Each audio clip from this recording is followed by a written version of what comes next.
Okay, guys and girls, this is a demonstration of how to balance an equation.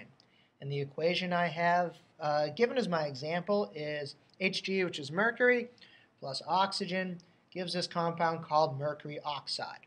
And now to balance an equation, the amount of each element I have before the reaction and after the reaction happens has to be equal.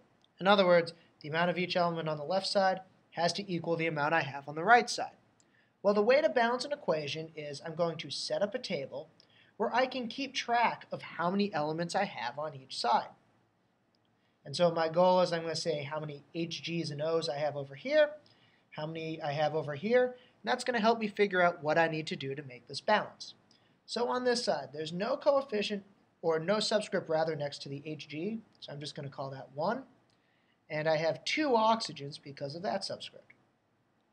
On this side, there's no subscript next to the Hg, so that's going to be 1, and no subscript next to the oxygen, so that's 1 as well. So to start off, my Hg's are balanced, but my O's are not, so my equation is not balanced right now. I need to double the amount of oxygen on the right-hand side. So I'm going to put a 2 right there. What this does, though, is it doubles everything in this compound. So I got to update my table just to keep track of what I have now.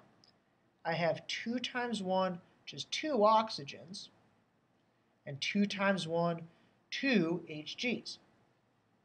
So my oxygens are set, but now my Hg's are not set anymore. I have 2 on this side. I only have 1 on this side. I need to double the amount on my left side now. So I'm going to put a 2 in front of the Hg here. 2 times 1 is 2 Hg's. And now my Hg is the same on each side. My O is the same on each side.